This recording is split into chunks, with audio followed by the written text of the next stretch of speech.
Valencia hosts Atletico Madrid on Monday night in a few hours, but Gab helped appears to be on its way in the form of Edinson Cavani. How much does he move the needle for Reno Gattuso? If he's fit, if he's happy, scored goals for Uruguay in World Cup qualifying, I think he's thinking about the World Cup as well. But they really have a big Uruguayan striker who's prolific in Maxi. Yeah. And they have the wonderfully named and very handsome Hugo Dura as well. I would have thought they would have had other priorities, but Cavani's not going to hurt. He's a good pro. If he stays fit, he'll chip in, right? Atletico Madrid sell Renan Lodi to Nottingham Forest and get Sergio Reguilon on loan from Spurs. Gab, did they come out ahead of this one? Have they won this one? Nottingham Forest, I think, what is he? He's their 37th signing of the summer. 40th.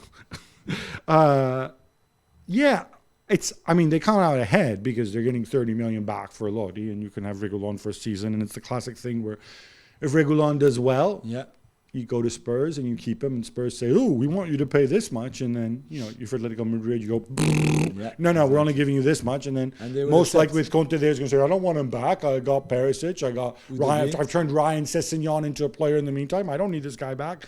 So smart from Atletico Madrid.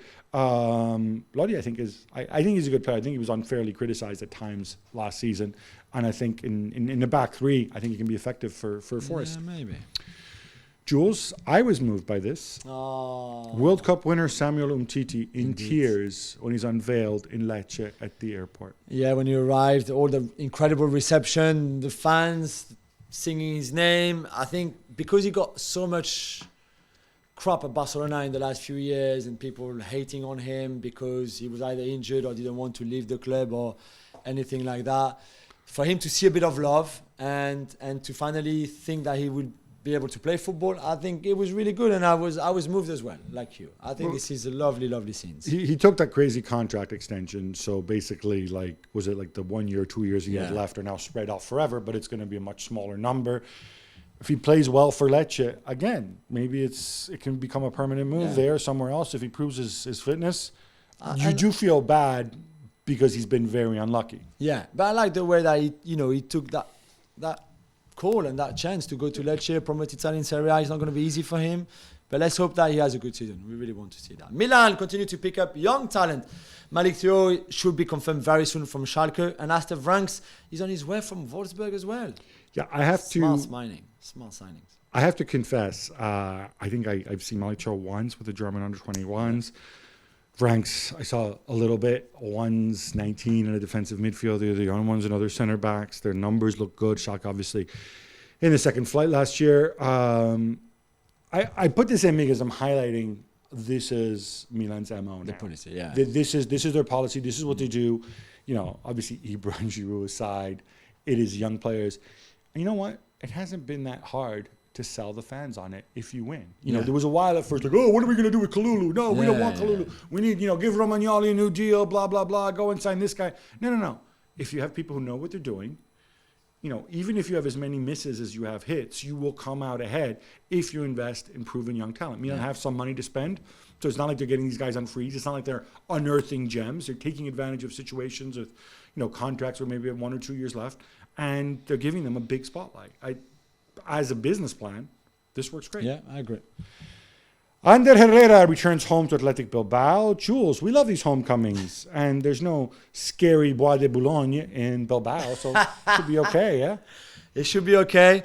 PSG wanted to get rid of him, and they did. They found a way somehow with that loan with an option to buy. I mean, not that he was a bad player. It was just not good enough, I think, for what they wanted to do now and even in the past. So good luck to him going back home. I hope it works out well for him. And you're right, no Bois belongs, so it won't get his wallet stolen again.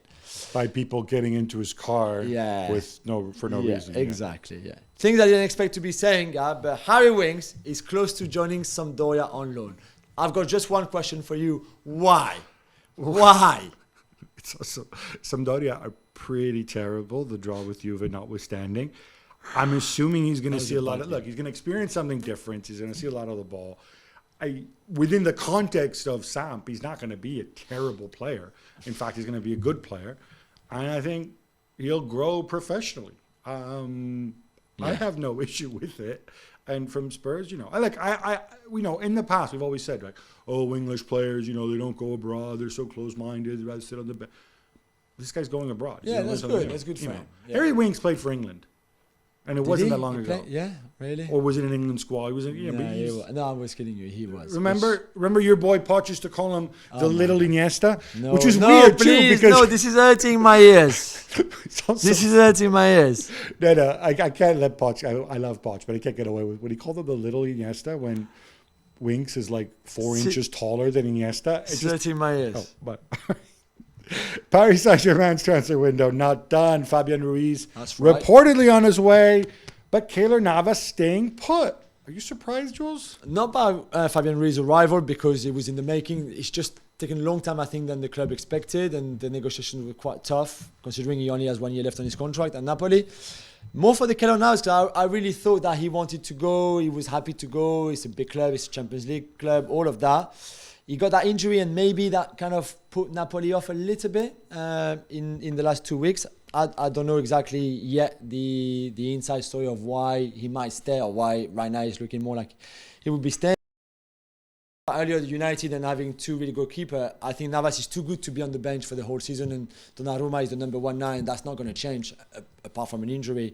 So I don't know. I'm a bit surprised by Navas, not by Fabian Ruiz. I think Meret, by the way, just from the Napoli angle, is a very good goalkeeper. Yeah. It's just Luciano Spalletti does not think so. People in Naples think that he's not shouty and commanding enough, and they say that you need a big personality, especially with Koulibaly gone as a defensive leader. Yeah, Navas obviously gives you that. Yeah. How could it be?